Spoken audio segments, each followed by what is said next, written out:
Hello and welcome to the Gospel and Grounds podcast. My name is Jeremy. I am a church planter and a pastor, and I'm here with my good friend Brandon Bauer, who is a pastor and a theologian. And this podcast is about drinking hot coffee and talking about hot topics that affect you and the church, the Bible, and theology today. Let's jump in. Well, good evening, Brandon. Afternoon, evening. It's 4:56 as we're recording right now. 4:56 p.m. That's correct. PM, yeah. PM, yeah.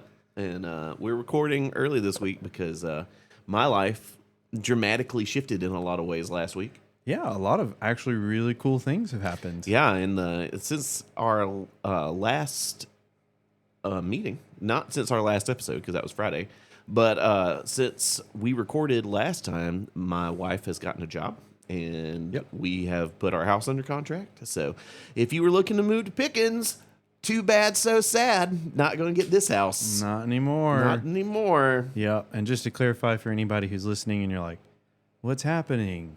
Jeremy is planting a church in Tennessee. I am planting a church in Tennessee, in the Tri-Cities of Tennessee. Yeah, specifically where?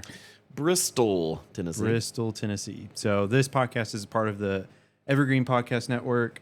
Evergreen is the name of the church. Yes, it is.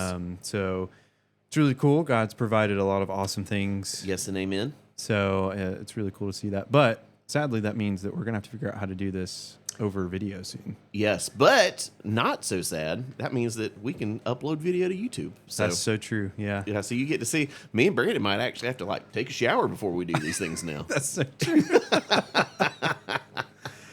Oh, man. Okay, so it is 4:56, but we are drinking some coffee. We are, and this is actually from a super local roaster, as in one of my elders and one of my dear friends. His name is Rick Kirby. He's the pastor of Cornerstone Church in Powdersville, South Carolina.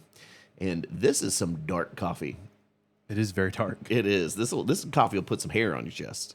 Yep. I think what's impressive is I'm always a sucker for like a craftsman type, boutique type thing. The kids call me bougie.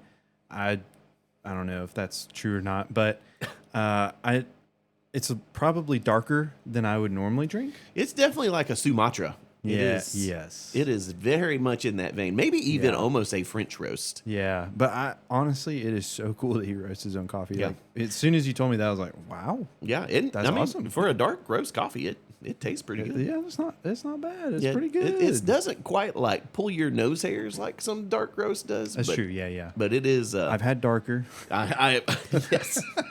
Yes, regrettably, I have to. Yes, it's very good. Thank you, Rick. Thank you, Rick. Yeah, it's very good. So, I can't figure out a good segue. I was going to say, speaking of dark coffee, we're going to talk about speaking demons. of light and dark, angels and demons. Yeah, there you go. So our episode today is about angelology and demonology. Yeah, so we are going to kind of compare and contrast some views on angelology and demonology, the more classical view, the view that's been influenced kind of by Western culture, and then we're going to go talk about our dear friend Michael Heiser and some of his research on the subject. Yes, Michael Heiser is no longer with us anymore, is he? Nope, he's with the angels now. Yes. So this is, oh my goodness, this is a very...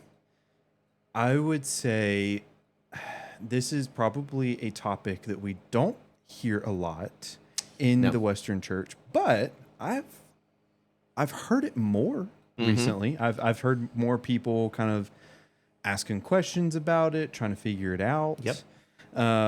It's definitely something that pop culture talks about way more than the church. I think so. I think we've got this... I think when most people think about angels or demons, there's a couple of different things that might pop into their head. For angels, I think the most common image is fat babies with wings. Cherubs, if you will. Cherubs. Yes.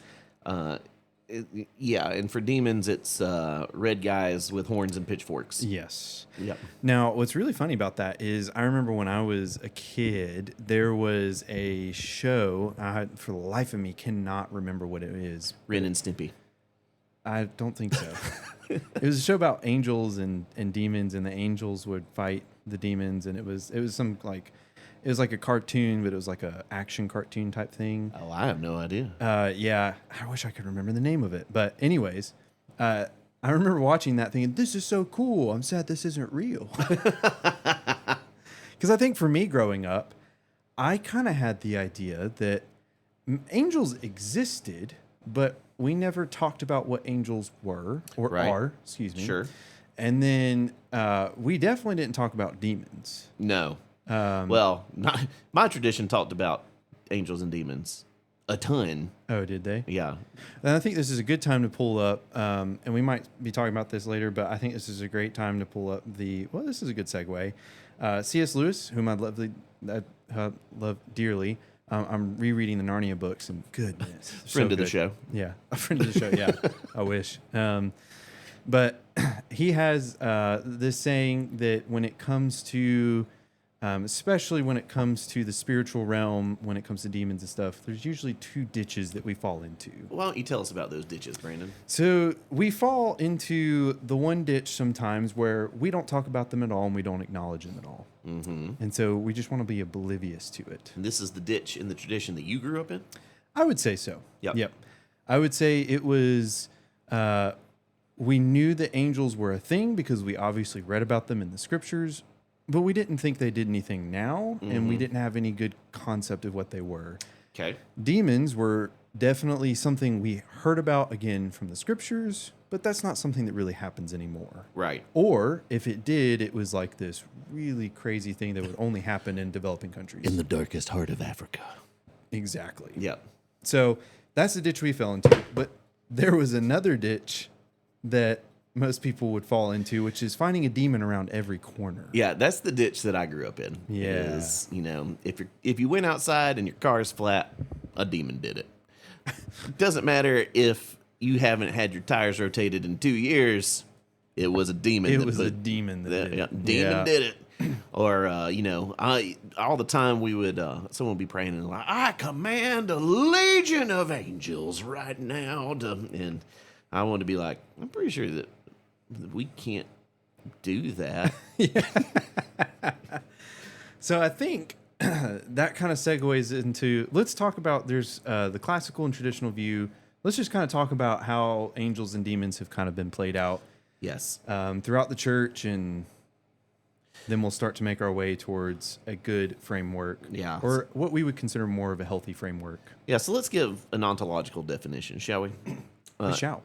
Angels and demons are entirely separate, distinct creations of God. It's true. They are purely spiritual, finite, celestial beings.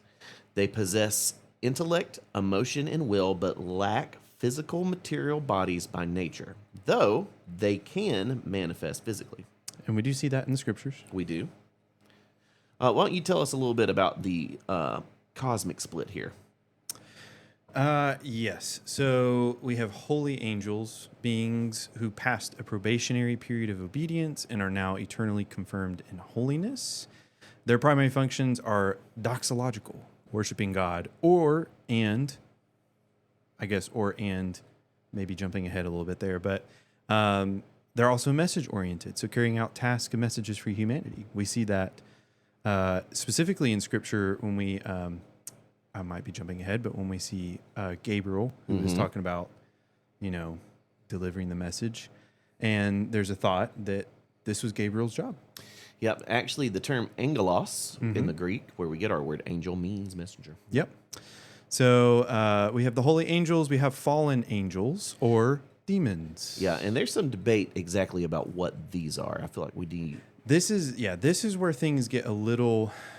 This is, I think, where things get a little sticky and where we do have a lot of questions. So,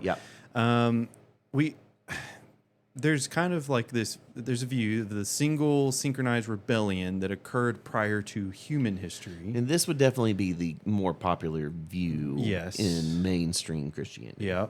So we have Lucifer or Satan. Which is also debatable. Yep.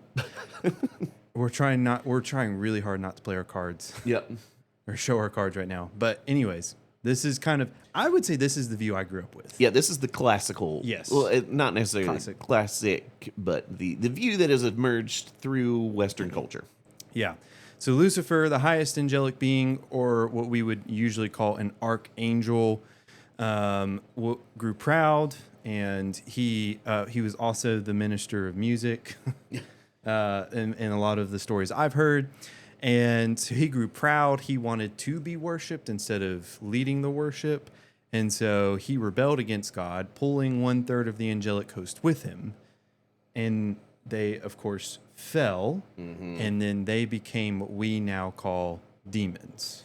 Yeah, and this view is formed from a classical reading of texts like Revelation 12, Isaiah 14, Ezekiel 28. And, the monolithic view of the demonic because in the classical view, fallen angels and demons are functionally like synonymous. Yep. Satan rules over a singular monolithic kingdom of fallen spirits who torment humanity and oppose God's kingdom. Yes. And I'll be honest, that's pretty much what I lived with. That was my, classical / traditional view. I think that's the extent. And then I think for me, what was said is like, that's what was taught almost like verbatim. And then like, okay, now don't think about it. Yeah. Because it's like, well, now I have the information. Why worry about it? Yep. That stuff doesn't happen anymore. So we're not going to worry about that anymore. And then it wasn't until I started, it was actually through the Bible Project, but we'll touch on Tim a little bit here too. Yeah. But he was, actually they worked with, Dr. Michael Heiser. Yeah.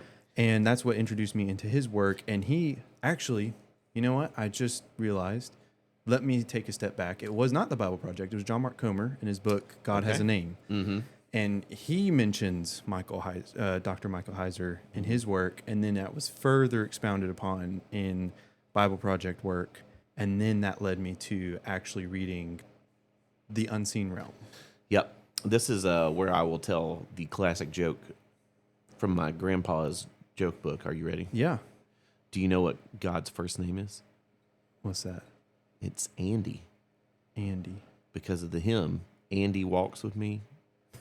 Andy talks with me. Shout out to Papa Roach. Oh, man. My grandfather, not the band. Okay, so Dr. Michael Heiser is a scholar, a biblical scholar. Who, lots of letters behind his name. Yes, very, very smart man. But he's got a very well-known work called The Unseen Realm, which is the more academic book. He's also got a smaller, easier to read, more condensed version called, what's it called? It's The Supernatural. I think it's just called Supernatural. Supernatural. Yeah, he also has a book that I've been reading called Angels and one called Demons. Oh, yes, yeah. So most of his life's work was dedicated to angelology. I'm going to struggle with that one, and demonology. Yes, yeah. With a Deuteronomy 32 worldview, isn't that what it is? I think so, yeah. Well, we're probably jumping ahead a lot. But this is a paradigm shift for me because a lot of Dr. Heiser's work is based out of the traditional Hebrew worldview, which of course grew up with the Semitic languages and the ancient Near Eastern worldview. So we have to remember that the Bible was written at a particular point in time, especially the Older Testament and the New Testament, and this was in what we consider the ancient Near East. And so he just and this is crazy because, and this is why I love like reading biblical scholars, but like he basically would read a passage of scripture and then say, okay, so let's talk about this. Mm-hmm. And then he would just ask a question like, why does it say this? Yep. And it blew me away. Yep. So let's start with, well, it's not really Genesis 1, but he kind of starts with Genesis chapter 1 in the book. But he mentions and brings up a term called the divine counsel. Yes, the divine counsel, and emphasizing the term Elohim, which if you there's this list I see that that goes around the internet that has the names of God in I it. love the interwebs. Yeah, it always has Elohim at the top, and it says Creator God, because that's the name they use for God in Genesis 1. Elohim does not mean Creator God. Does not. It's not a proper name. It's not. It's a place of residence. It's a descriptor meaning a being native to the spiritual realm. So Yahweh is an Elohim, but no other Elohim is Yahweh. Yeah, so the best way that we can explain the word Elohim is it's like lowercase God. Yes. Or like human. Yes. I am a human, but I am also Jeremy Roach. Yeah, it is a title. Mm-hmm. It is that is a God. So there are I'm jumping ahead. So Yahweh is the personal name of the God of the Hebrews that we see in the Old Testament. Yes, the supreme Elohim. Yeah, the creator. Yes. And God rules the cosmos through a celestial. Well, this is what Dr. Heiser puts forth. Yep. I should say it this way. Yahweh rules the cosmos through a celestial bureaucracy, or something called the divine council. Yeah, and he gets this from Psalm 82, 1 Kings 22, this idea that God desires family. Yep. And council participation in both the heavenly and earthly realms. Yeah, this is something we don't understand in America today because we didn't grow up with kings. It's kind of like why America was formed. Happy 250, everybody. Yeah, happy 250. This will come out July 3rd. So we don't understand what it means for a king to have a council. Now, you can kind of see it as like the presidential cabinet, but even that's kind of like, it's not fully direct. But in a Near Eastern kingdom, there would be a king, and he would have a council. Yes. Of different people. Think King Arthur and the Round Table. Yes. Yeah. And so this is kind of like a divine council. Start trying to get that into your mind as we start to walk through a little bit more of Dr. Heiser's views. Because then we move on to, okay, that's awesome. He talks about in... making sure I'm not jumping ahead. Sorry. Nope, you're good. He talks about in Genesis chapter 1, there's in Genesis chapter 1, verse 27, where he talks about the creation of humanity. And he says, in the image of God, he created them. Or he said, let us make man in our image. And this was interesting. This is something that he put forth in the book. And actually, Tim Mackie puts forth this, talks about this too, is that we often read that and we think about the Trinity. Yep. Which is not wrong. Which is not wrong, but he says that's reading something into the text that's not or wasn't traditionally there, and that we can't just assume that it's talking about the Trinity right there. And so what else could it be talking about? And that was the question he put forth, and I was like, oh, well, that's interesting. I've never thought about that. If it's not the Trinity, then what is it? Yeah, what is he talking about?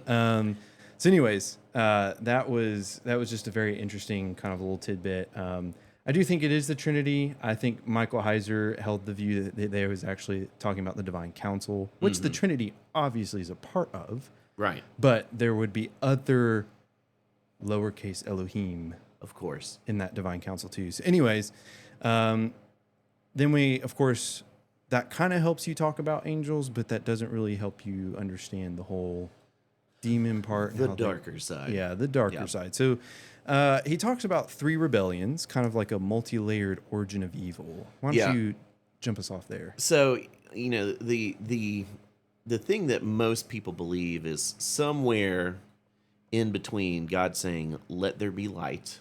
Yeah. Or maybe even before God said, let there be light. There was this rebellion in heaven, and people will point to, Revelation and say like, no, there it is. But we cannot back that up scripturally. Yes, because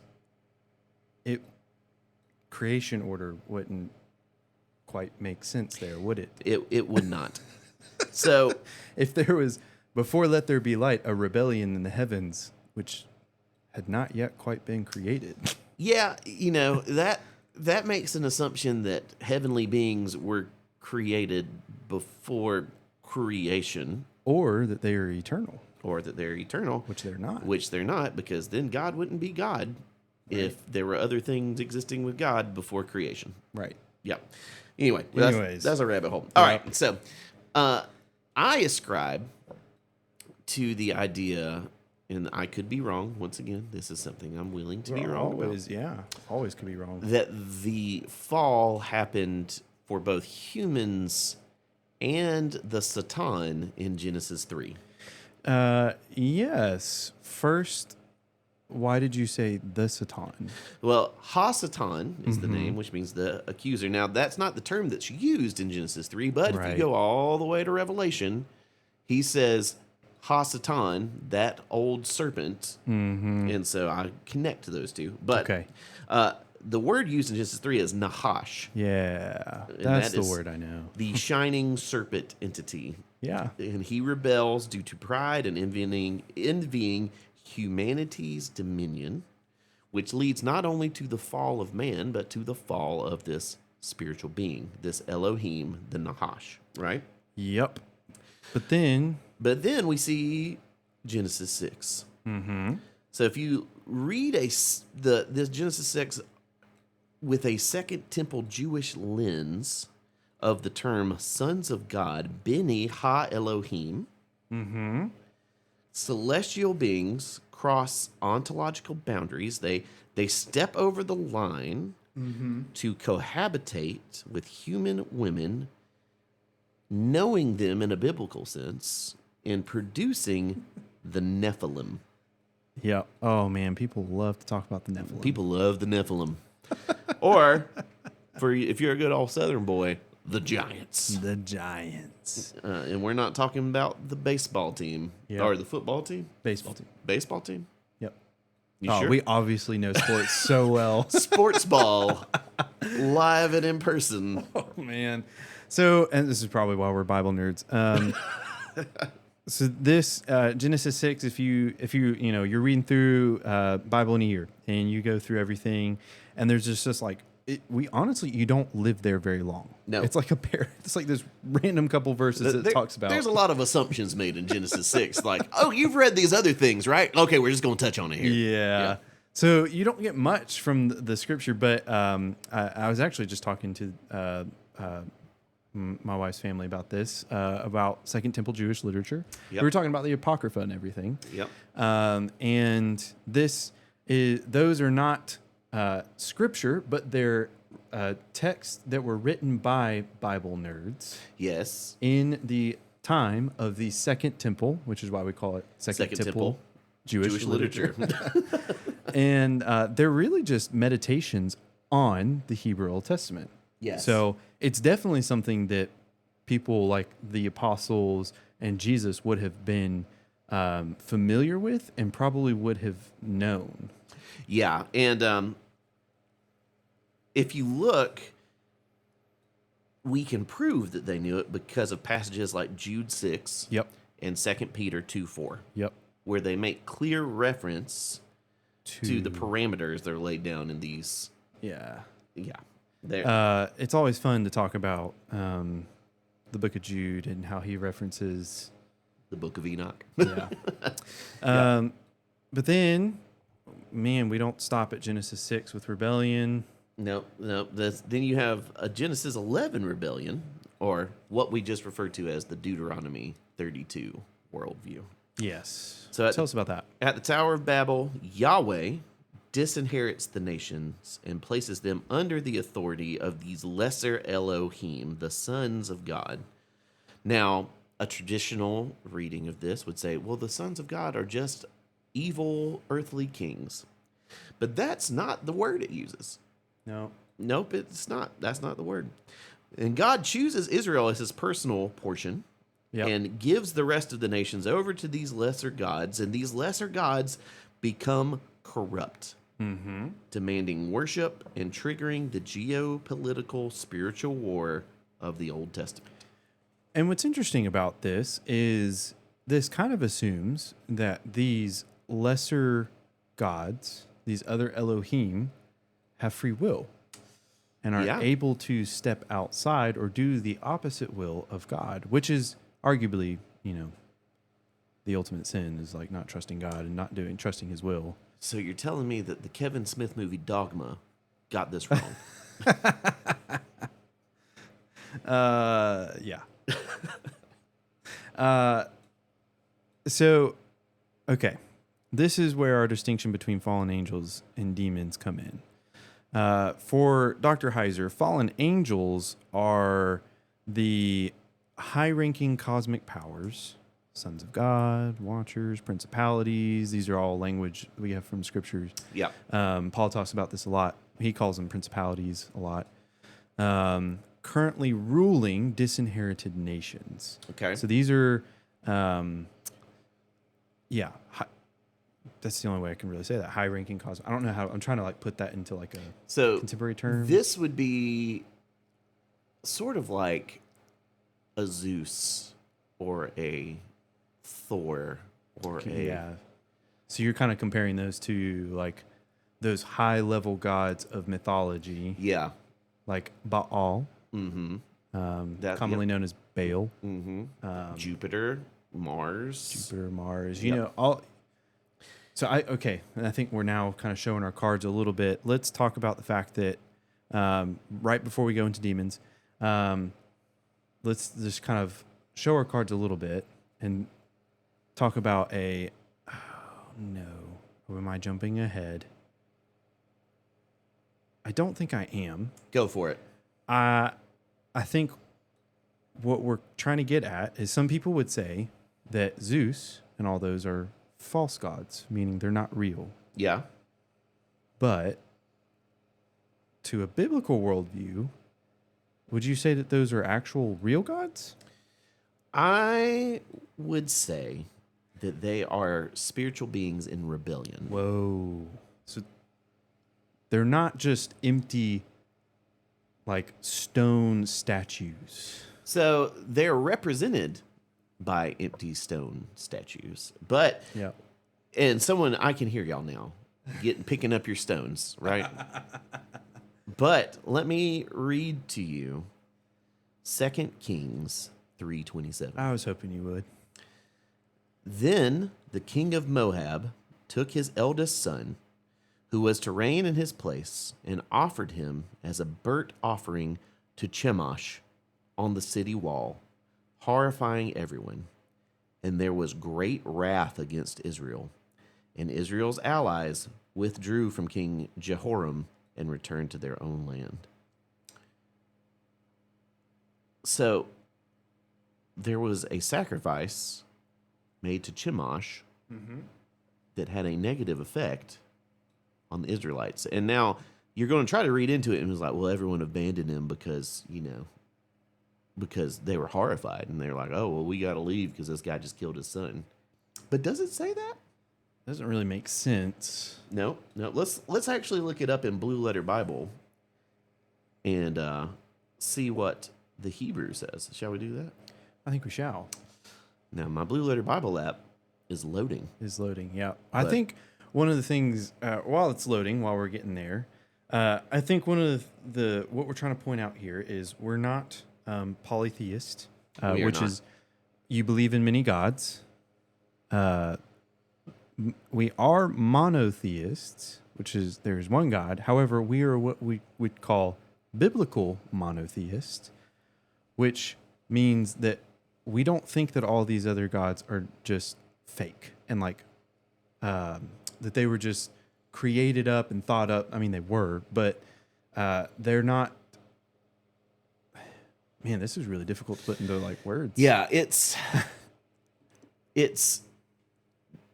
evil powers can attach themselves to things and to people because we've even seen this if you look at figures in the Bible like Pharaoh.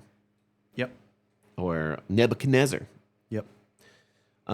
You can see that someone can become so far away from Yahweh that they actually start to embody the Nahash or the dragon. Yeah. Yep. So how's that Blue Letter Bible look? Yeah, let's look right here. Okay, so the actual verse says, "Then he took his son, his oldest son, who was to reign in his place, and offered him as a burnt offering on the wall. And there came a great wrath against Israel, and they departed from him and returned to their own land."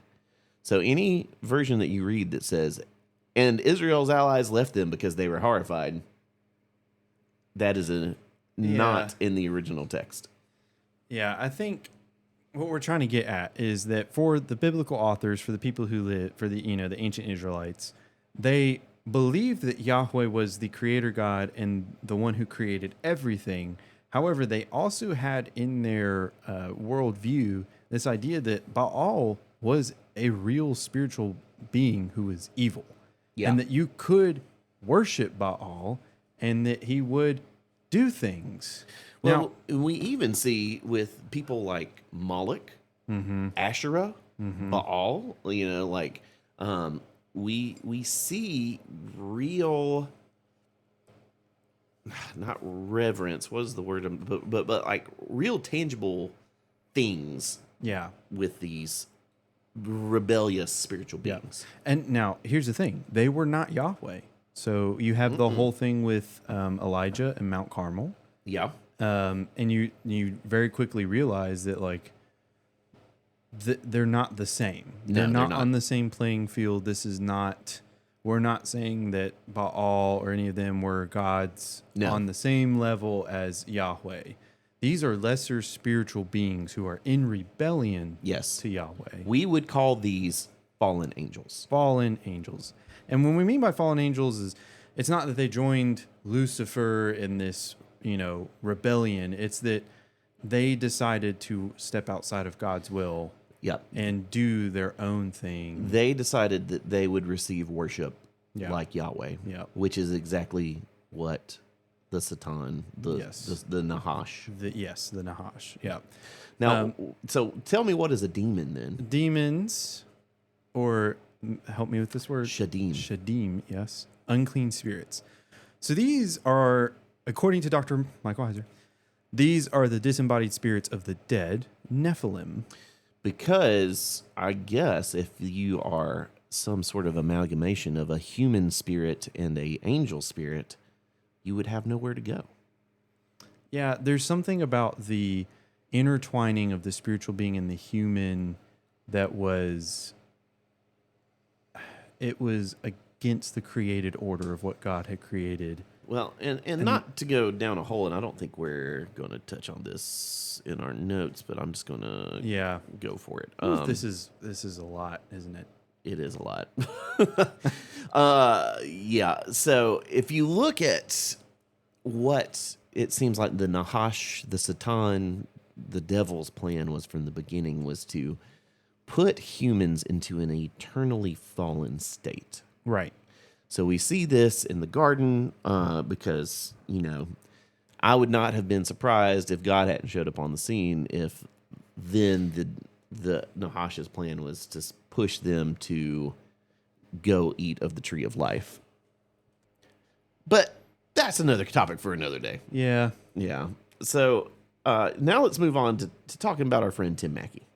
Yes, of the Bible Project. Yeah. So, he kind of synthesizes Heiser's academic research into a narrative biblical theology framework that's more focused on the literary theme. So why don't you tell us a little bit about that? Yeah. So he talks about how spiritual authority is kind of like a mirror of human authority. So Tim emphasizes that God created two parallel realms. In the Hebrew, when you see the skies, it is talking about the skies, but that's really talking about the spiritual realm. And then you have the land.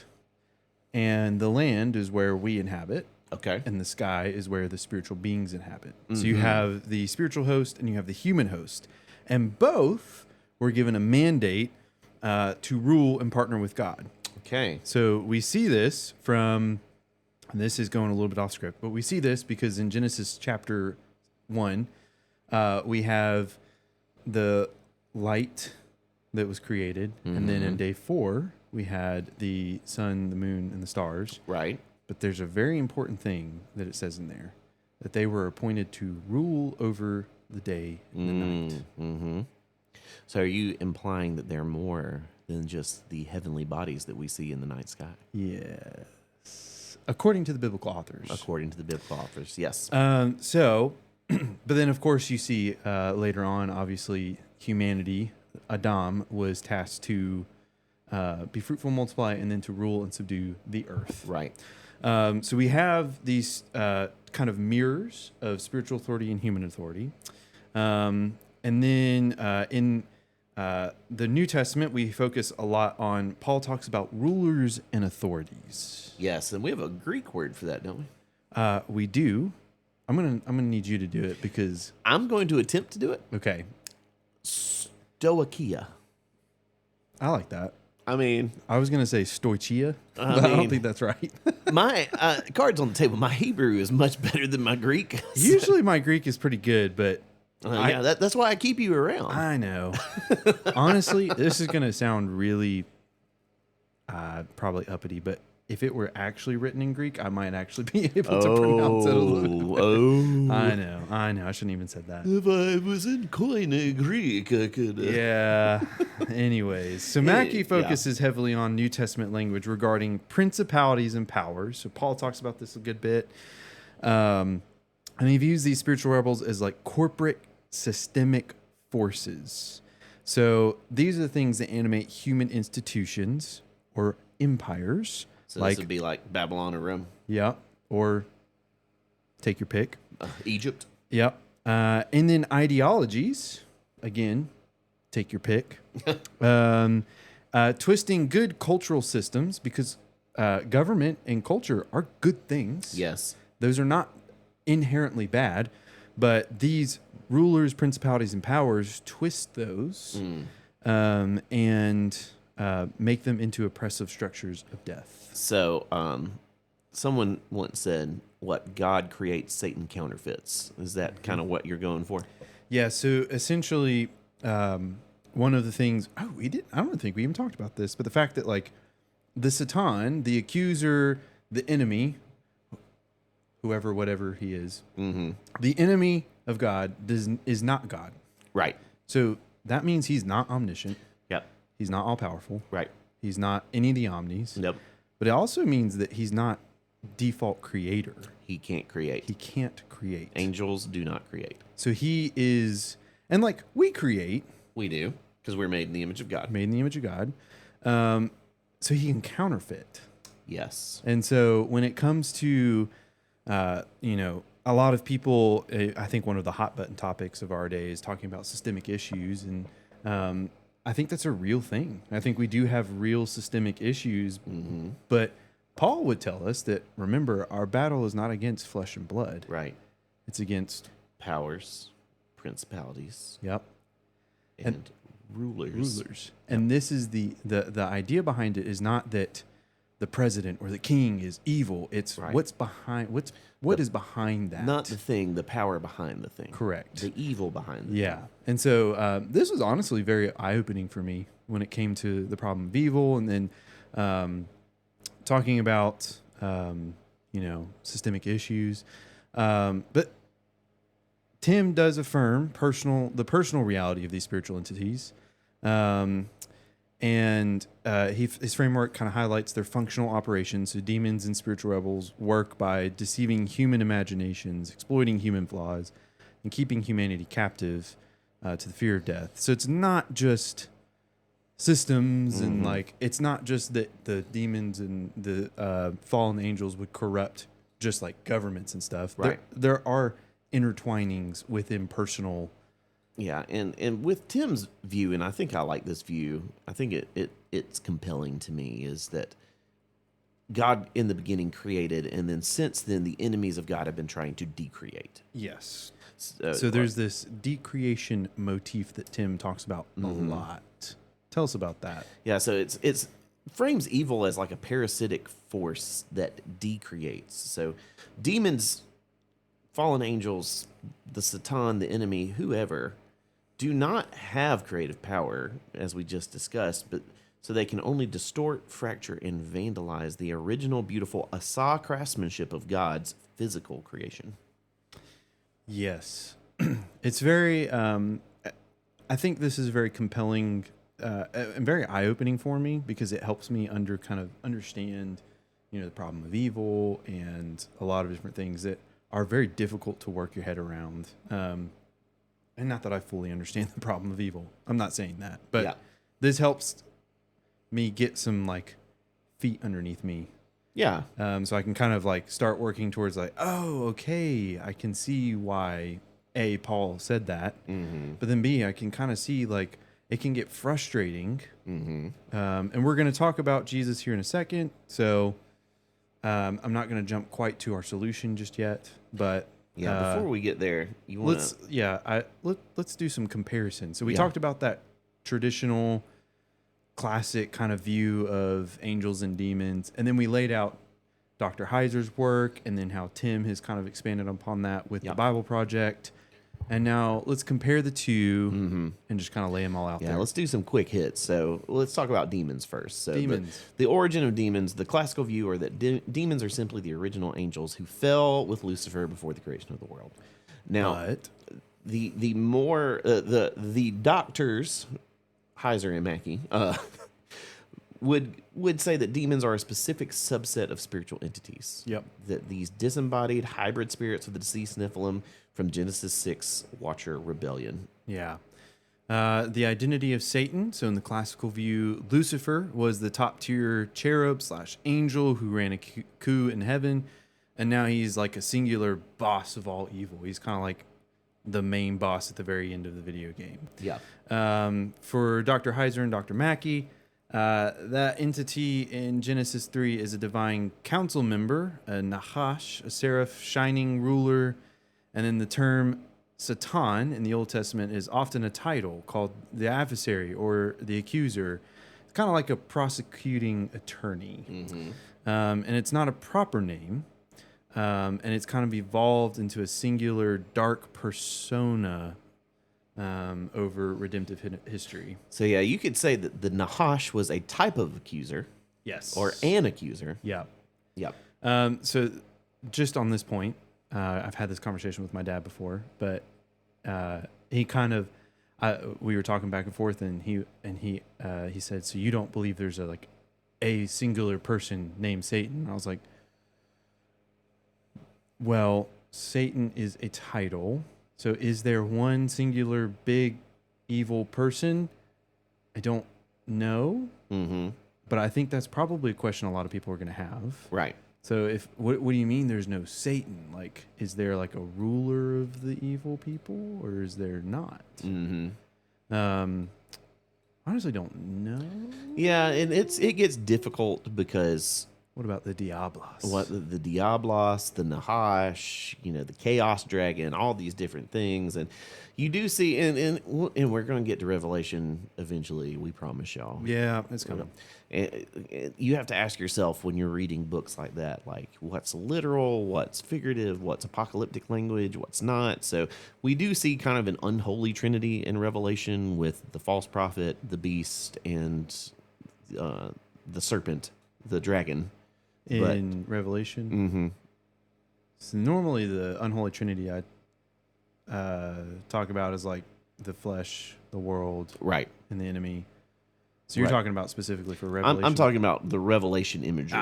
The things that are bound are like the Antichrist, the false prophet, and the beast or the dragon. Which, again, that's a whole conversation about what Revelation is and getting into Revelation, which we're not here. So no, we're not. One more little quick hit, cosmic geography and spiritual warfare. Yeah, so spiritual warfare in the classical view is primarily personal and moral, like resisting sin, casting out individual demons, etc.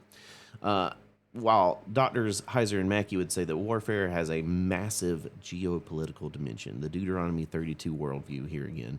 There's territorial spirits that literally hold sway over geographical nations, and the advance of the church is the territorial reclamation of the globe for Yahweh. This is one of the things that I'm going to hammer on, is that evangelism is the best form of spiritual warfare. Coming from a hyper-charismatic background, there's been lots of talk about, dethroning territorial spirits or, powers, principalities. The best way to defeat the enemy is to take soldiers from his army and turn them into soldiers for our army. And the only way to do that is to preach the gospel. Yeah, I think we forget how important the church was and that Jesus set up the church and gave us the church. And I think sometimes we try to look for other answers.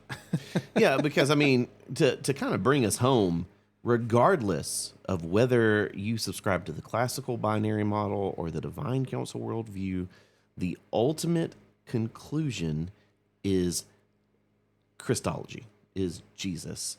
No matter how you view the unseen realm, you can agree that Jesus is the victor.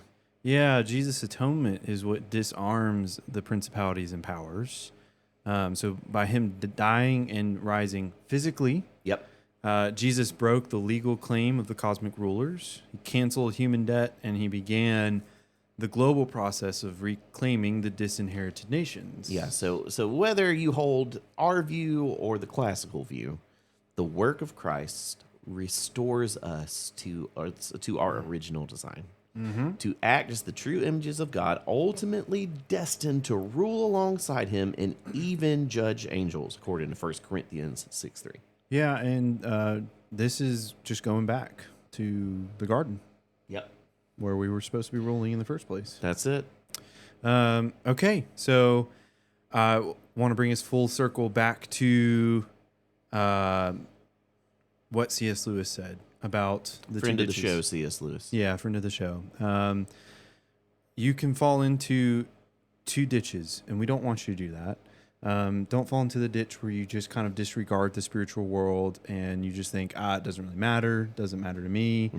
It absolutely does matter. It does. And don't fall into the ditch, though, of looking for demons around every corner. Because then you're going to, it's just going to become a bigger problem.